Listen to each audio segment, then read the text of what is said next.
지난 시간에 이어서 다시 소망을 다루게 되는데 하나님의 분명한 약속을 인해서 참고 견딤으로 그 언약을 자신의 것으로 누렸던 믿음의 선진들을 본받으라는 권면을 하였다면 그 대표적인 모델로 아브라함을 예로 드는 내용이 오늘 말씀입니다.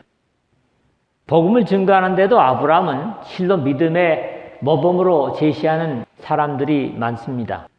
사도행전 3장 25절에 보면 베드로가 아브라함을 들어서 말씀하고 있고 7장 17절에는 스데반이 역시 아브라함을 들어서 증거합니다.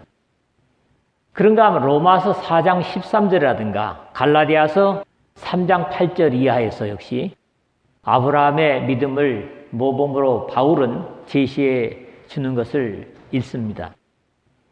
믿음의 귀중성을 가지고 있는 이 히브리서 역시 아브라함을 여러 번 믿음의 모범으로 증언하고 있는 것을 읽어볼 수 있는데 이미 우리가 상고했던 2장 16절 그리고 오늘 13절에서 15절 또 7장 4절에서 5절 11장 8절에서 19절 이렇게 히브리서도 아브라함의 믿음을 높이 세우고 있습니다.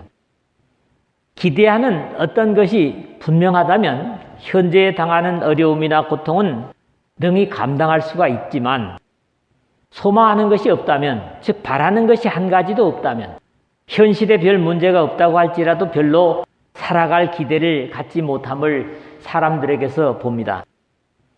과거에 군대에 들어가서 고된 훈련이라든가 얼차례를 받으면서도 견디기 어려우면 스스로 하는 위로는 받는 기합이 힘겨울 때마다 그래도 국방부 시계는 돌아간다.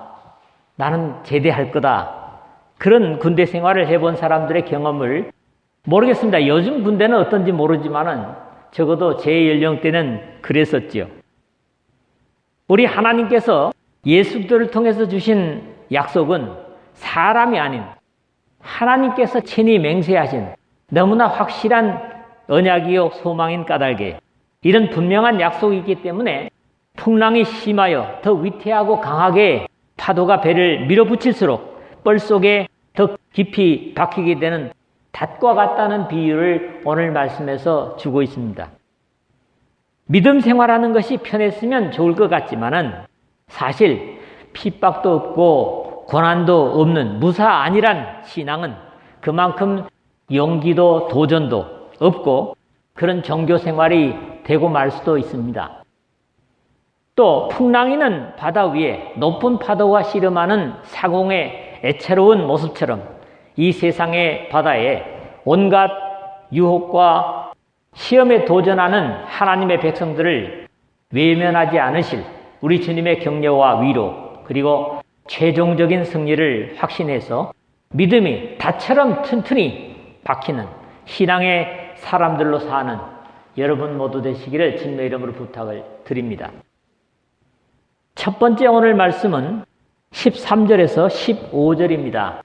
주님의 약속은 오래 참는 자가 반드시 받는다. 이런 여지의 말씀이죠. 맹세는 어떤 일을 확실히 책임질 수 있는 대상을 두고 하는 약속이라고 할 수 있습니다. 약속의 최종적인 행위죠. 예수님께서 함부로 맹세하는 것을 금하시면서 주시는 말씀을 보면 하늘로도 땅으로도 내 머리로도 하지 말라. 마태복음 5장 33절에서 37절에 하신 것을 볼 수 있습니다. 이 맹세하다, 옴비오라는 헬라어는 본래의 의미는 거룩한 대상을 굳게 잡다 그런 의미를 가지는 말씀입니다. 결국 사람은 능력의 한계를 가지기 때문에 맹세의 대상이 될 수 없는 데서 주님께서 우리에게 맹세를 금하신 것입니다. 그러나 여기서는 하나님께서 아브라함에게 주신 언약이 반드시 이루어질 것이라는 확신을 주시기 위해서 맹세를 하셨는데 하나님께서는 더 이상 자신보다 높은 존재가 없기 때문에 자신을 가리켜 맹세하셨다고 증거를 하고 있습니다. 하나님이 아브라함에게 약속하실 때에 가리켜 맹세할 자가 자기보다 더 큰 이가 없으므로 자기를 가리켜 맹세하여 그랬잖아요. 기록한 창세기의 내용을 인용하면서 이르시되 여호와께서 이르시기를 내가 나를 가리켜 맹세하노니 창세기 22장 16절에 하신 것입니다. 아브라함은 당시의 상황에서는 이러한 하나님의 약속이 이루어질 수 있는 여건이 아니었어도 이 언약을 굳게 붙들므로 최종적으로 이 약속이 이루어진 것을 증언하고 있습니다.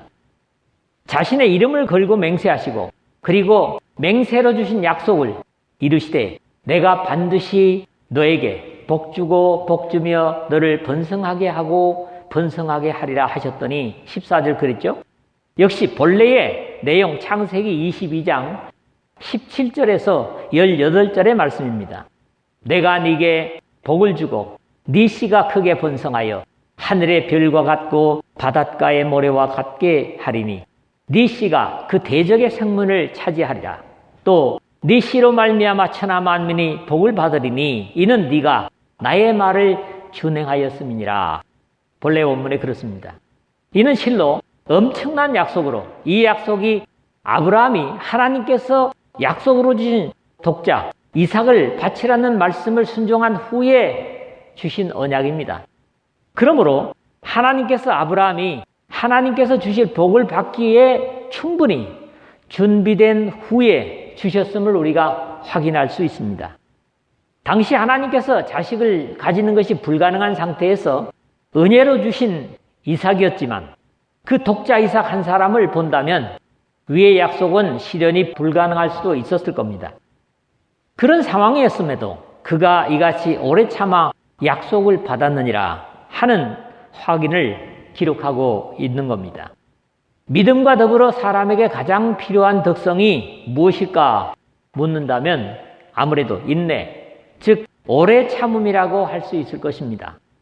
아니, 인내가 곧 믿음이라고 할 수 있을 것인데 그것은 분명한 확신이 있어야 참고 기다릴 수 있기 때문에 믿음과 인내는 따로 떼어놓고 생각할 수 없는 성격의 것이라고 말할 수 있습니다. 사람은 대부분 조급합니다. 어쩌면 아브라함의 아내 사라조차도 아들을 주시리라는 하나님의 약속을 기다리지 못해서 인간적인 방법을 생각해냈고 하갈을 통해서 자식을 얻을 계산을 실행에 옮긴 것으로 보여집니다. 그럼에도 하나님의 약속이 아닌 사람의 머리에서 나온 것들은 평안이 아니라 혼란과 어려움을 일으킬 수밖에 없는 것이라는 확신과 결과를 나중에 이삭을 낳은 후 진행되는 아브라함의 집안의 모습과 그 영향은 오늘까지에도 미치고 있음을 우리는 보고 있습니다. 그런 이유에서도 오늘 우리 역시 그가 이같이 오래 참아 약속을 받았느니라 하는 아브라함의 자세를 본받을 필요가 있습니다. 언약을 받았음에도 기다리지 못하는 사람의 조급함 때문에 하나님의 은혜가 지나가 버릴 수도 있음을 경계로 받아들일 필요가 있습니다. 지난주에 이미 앞에 12절에서 모든 믿음의 선진들을 거론하면서도 이런 표현을 말한 바 있습니다. 게으르지 아니하고 믿음과 오래 참음으로 말미암아 약속들을 기업으로 받은 자들을 본받는 자 되게 하려는 것이니라 그랬었죠. 그런 입장에서 실천적인 믿음을 당부하고 있는 야고보도 인내를 온전히 이루라. 이는 너희로 온전하고 구비하여 조금도 부족함이 없게 하려 함이라. 야고보서 1장 4절에 당부해서 신앙의 양쪽 바퀴와 같은 믿음과 인내를 균형 있게 가질 것을 당부하는 것입니다. 하나님의 약속은 분명하기 때문에 우리에게 요구되는 것은 바로 오래 참음과 믿음이라는 것, 여러분들이 꼭 기억하시길 바랍니다. 두 번째 말씀은 16절, 17절입니다. 하나님의 맹세는 보증되었다는 겁니다. 사람의 맹세는 보증할 수가 없습니다. 사람들에게는 맹세를 금하셨음에도 아브라함에게는 자신이 맹세의 주체가 되셨던 하나님의 언약하신 그 맹세의 의미와 효력을 증거하고 있습니다. 사람들은 자기보다 더 큰 자를 가리켜 맹세하나니 16절 상반절인데 앞에서 이미 맹세의 의미를 간략하게 생각하였지만 사람들의 맹세의 권위를 말해주고 있습니다. 여기에서 하나님께서 주신 언약의 확실성을 설명하기 위해 맹세의 본질이 무엇인지 다시 설명하시는 겁니다. 이미 앞에 13절 하반절이었죠. 맹세할 자가 자기보다 더 큰 이가 없으므로 자기를 가리켜 맹세하여라고 하였던 것 같이 언제나 맹세는 자기를 책임질 수 있는, 담보할 수 있는 보다 우월한 대상을 가리켜 하게 돼 있습니다. 맹세는 그들이 다투는 모든 일의 최후 확정이니라 16절 하반절에 했는데 마치 솔로몬이 제비 뽑는 것은 다툼을 그치게 하여 강한 자 사이에 해결하게 하느니라 하는 잠언서 18장 18절의 말씀과 비슷합니다. 그럼에도 죄성을 가진 사람들은 맹세를 하고도 지키지 않는 것이 문제입니다. 어찌 보면 당장의 위기를 넘기기 위해 맹세하는 것을 들어보는 모습들입니다만 이런 이유 때문에 하나님은 맹세를 금하신 것이지만 논란을 잠재우고 어떤 일의 결과를 책임지는 것을 맹세라는 행위로 확정하는 것이죠. 그럼에도 하나님은 사람들이 최종적으로 결정을 위해서 사용하는 이 맹세를 아브라함에게 하셨고 이것으로 주실 언약을 더욱 분명히 하신 것을 이해할 수 있습니다. 이것은 비단 아브라함에게만 하신 것이 아니라 같은 믿음을 가졌던 사람들에게 자신의 계획을 바꾸지 않을 것을 확인하셨음을 증거하고 있습니다.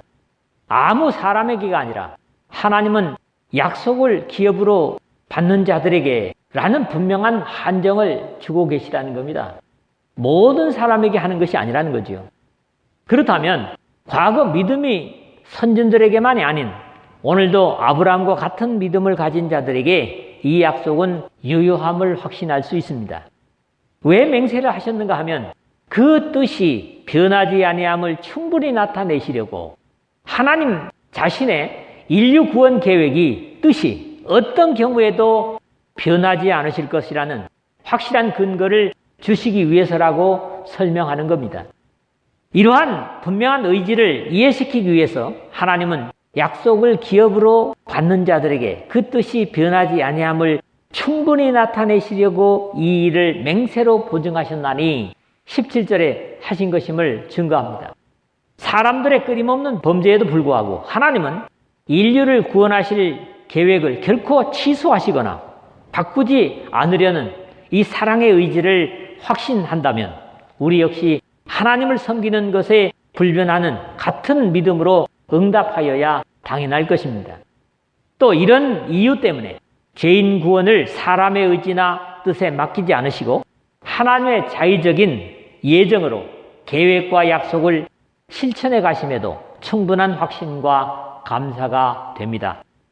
사람은 아무리 선하다고 해도 이런 면에서 하나님을 본받을 수 없는 허약한 존재들에 불과합니다. 우리 사람은 맹세하고 지킬 수 없는 존재이지만 하나님은 바울이 디모데에게 증거하고 있는 것처럼 우리는 미쁨이 없을지라도 주는 항상 미쁘시니 자기를 부인하실 수 없으시리라. 디모데후서 2장 13절에 했는데 이것이 바로 사람과 다른 점입니다. 우리 사람은 자신이 분명히 한 말인데도 불리하면 말을 번복하거나 하지 않았다고 발뺌을 하는 일을 보면 참으로 안타깝고 답답합니다. 요즘 정치가들 보십시오. 그들이 어떤 말을 해놓고 하지 않았다고 발뺌을 하잖아요. 그런데 어떻게 해요? 방송국의 기자들에게 찍어놨던 것들을 다 찾아가지고 그때 이렇게 했다 보여주지 않습니까? 그것도 많은 시청자들 앞에서 다 그렇게 녹화되어 있는 것들을 찾아서 쉽게 보여주는 그 말을 결국 부정할 수 없는 그런 상황들을 보는데 사람들도 이럴 수 있다면 하나님께서 우리 각자의 삶의 모든 데이터를 가지고 계시고 예수 그리스도의 속죄를 힘입지 못하면 모든 인류 앞 우리 각자의 행한 것을 다 드러내실 것이라는 말씀이 실감되는 부분을 이 현실에서 우리가 보는 겁니다. 어떤 사람들의 죄는 밝히 드러나 먼저 심판해 나가고 어떤 사람들의 죄는 그 뒤를 따르나니 이와 같이 선행도 밝히 드러나고 그렇지 아니한 것도 숨길 수 없느니라. 디모데 전서 5장 24절 25절에 그렇게 말하고 있죠. 그러나 감사하게도 불변하시는 하나님은 우리의 구원을 맹세하시고 보증하셨습니다. 하나님의 약속은 하나님께서 보증을 하셨다는 겁니다. 우리의 믿음이 변치 않는다면 하나님께서 하신 그 맹세는 틀림없이 이루어질 것에 대한 확신을 그래서 갖는 것입니다. 세 번째 말씀은 18절에서 20절까지입니다. 영혼의 닷 같은 소망이라고 세 번째 제목을 그렇게 잡았습니다. 하나님의 불변하시는 약속 때문에 소망이 흔들리지 않고 하나님의 언약하신 구원에 온전히 들어갈 수 있는 것은 사람이 아닌 영원한 대제사장이신 예수 그리스도께서 이미 모든 것을 완성하시고 먼저 하나님 우편에서 우리를 기다리고 계신다는 확신이 오늘 우리가 나누는 마지막 부분의 말씀입니다. 이는 하나님이 거짓말을 하실 수 없는 이 두 가지 변하지 못할 사실로 말미암아 18절 상반절에 그랬는데 여기서 이 두 가지 변하지 못할 사실은 앞에서 말한 맹세와 약속을 두고 하는 말입니다. 비록 범죄하였지만 자신의 형상대로 지음을 받은 사람들을 죄에서 구원하실 것을 이미 창세전부터 예정하시고 이 작정을 역사 속에 진행시키십니다. 물론 마귀 사탄의 방해는 계속되었지만 선택하신 일꾼들에게 이 자신의 계획을 한 번도 번복하지 않으시고 확인시키시는 것은 이스라엘 역사 속에서 우리가 볼 수 있는 사실입니다. 이러한 하나님의 진실되심의 확인이 이는 하나님의 거짓말을 하실 수 없는 이라는 성품으로 나타내고 있습니다. 로마서 3장 4절 상반절에 보면 바울은 사람은 다 거짓되되 오직 하나님은 참되시다 할지어다 라고 죄를 물 마시듯 하는 사람과는 다르게 하나님은 절대로 진실되심을 증거한 바 있고 이러한 내용들은 성경 도처에 기록되고 있습니다. 이 하나님의 진실되심 때문에 구원이 흔들릴 수 없고 오히려 소망을 잃지 않음을 확신시킵니다. 아마도 그 중에서 하나님의 진실성에 대해서 가장 구체적으로 기록한 내용 한 군데를 소개한다면 하나님은 사람이 아니시니 거짓말을 하지 않으시고 인생이 아니시니 후회가 없으시도다. 어찌 그 말씀하신 바를 행하지 않으시며 하신 말씀을 실행하지 않으시랴. 민수기 23장 19절의 내용일 겁니다. 이 내용은 모압 왕 발락이 발람을 불러서 애굽에서 지금 가나안을 향해서 가는 이스라엘을 저주하라고 하는 주문에 따른 발람의 하나님의 영에 의한 고백입니다. 우리가 믿는 하나님께서 오늘 정치하는 사람들처럼 말을 번복한다면 과연 우리가 소망을 가질 수 있을까 하는 생각이 되기도 해서 오히려 감사하는 부분입니다. 이러한 하나님의 변치 않으시는 언약과 맹세가 죄의 도피성이신 예수 그리스도를 향해 가는 우리에게 큰 안도와 위로를 얻게 함을 연이어 기록하고 있습니다. 앞에 있는 소망을 얻으려고 피난처를 찾은 우리에게 큰 안위를 받게 하려 하심이라 18절 하반절 그랬죠. 이제 우리 주 예수 그리스도를 따라 영원한 영광에 들어가려는 믿음의 소망을 가지고 천성을 향해서 가는 하나님의 언약을 붙잡고 나아가는 우리의 기대가 얼마나 튼튼한가를 비유하는 내용이 다음 절에 가장 적절한 비유를 찾아보니 닻으로 비유한 것 같습니다. 우리가 이 소망을 가지고 있는 것은 영혼의 닷 같아서 튼튼하고 견고하여 휘장 안에 들어가나니 19절에 그랬어요. 우리가 가지고 있는 믿음의 소망을 닻에다 비유하고 그렇기 때문에 뒤로 떠밀리지 않고 휘장 안에 안전하게 들어갈 수 있을 것을 증언합니다. 나중 10장 38절 39절에 또한 뒤로 물러가면 내 마음이 그를 기뻐하지 아니하리라. 우리는 뒤로 물러가 멸망할 자가 아니요 오직 영혼을 구원함에 이르는 믿음을 가진 자라는 표현 역시 이 닷과 연관되는 표현입니다. 닷은 긴 역사를 가지고 있으면서도 별로 모양이나 이런 것들이 변함이 없는 도구로 사실 바다에서 배를 부리는 사람에게 익숙한 것이지 우리 도해지 사람들이나 가끔 배를 타는 사람들에게 익숙한 것은 아니지요. 그럼에도 그 원리는 어렵지 않게 이해할 수 있는 도구입니다. 다행히도 저는 어려서 큰 배는 아니지만은 작은 배를 젓기도 하고 타기도 하고 또 정박을 시키기도 한 경험이 있어서 이 닷의 역할의 귀중성을 어느 정도 이해하고 있습니다. 이 닷이 등장하는 내용은 오늘 본문 외에 로마로 호송되는 바울이 탔던 배들이 난파되는 내용에서 볼 수 있습니다. 사도행전 27장 39절과 그리고 40절에 보면은 암초에 걸릴까 하여 고물로 닷 넷을 내리고 닷을 4개나 내렸다.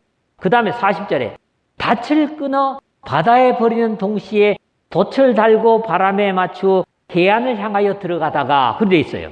여기 두 곳의 말씀에서 벌써 닷의 중요한 역할을 볼 수 있습니다. 그게 첫 번째는 뭡니까? 암초에 걸릴까 하여, 앞에 암초에 걸릴까 하여서 뒤에다가 닷을 4개를 뒀다.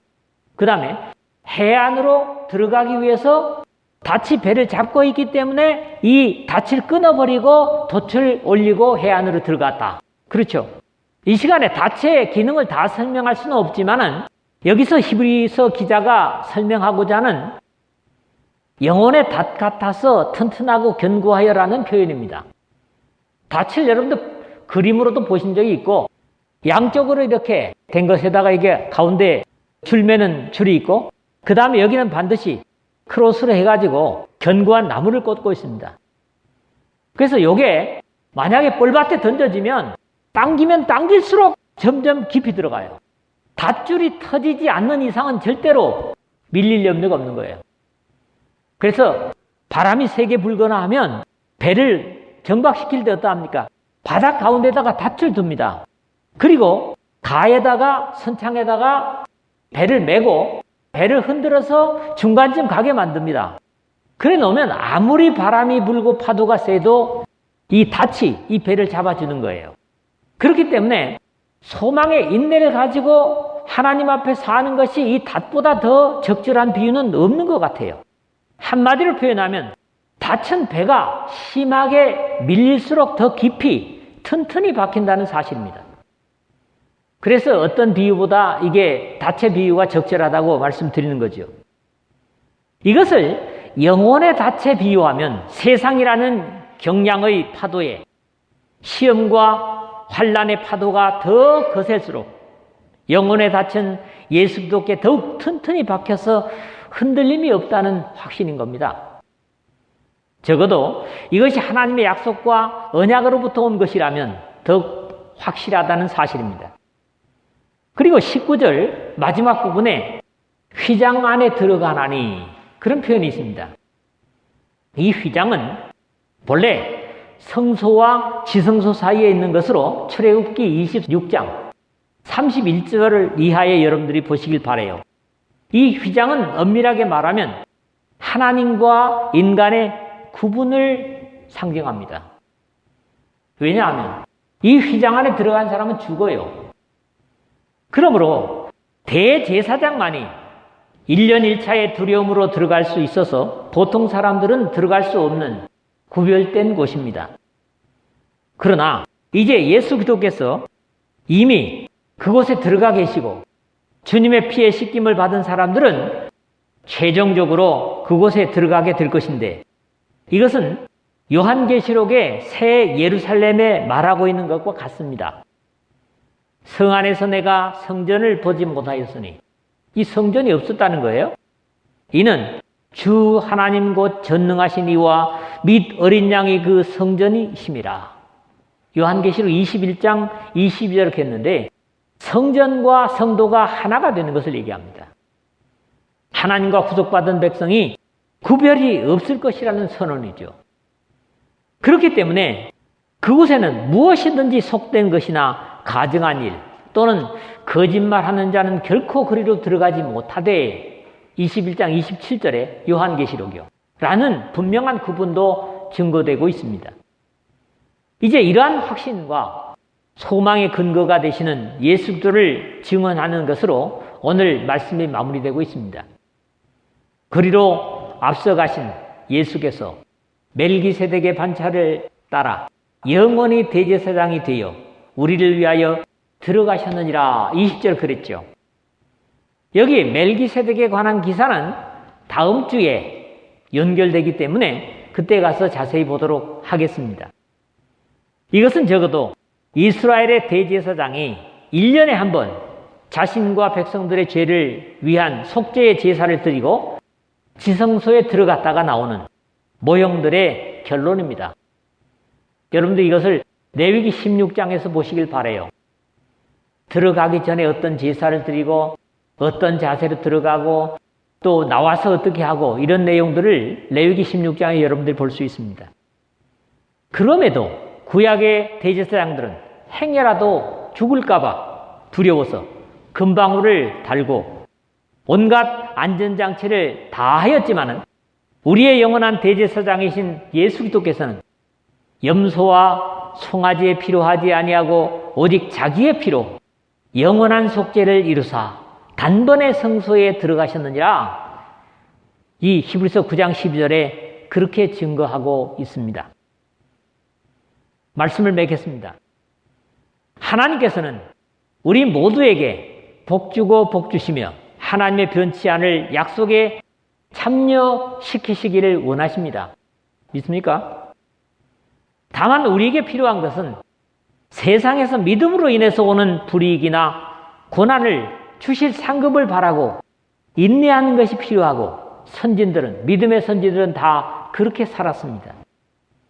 하나님은 이 사실이 너무나 분명하시기 때문에 사람들이 최종적으로 사용하는 맹세를 사용하셨지만 자신의 위에 어떤 존재도 없기 때문에 스스로의 이름을 걸고 선하신 구원의 약속이 분명하심을 맹세로 우리에게 보증하셨습니다.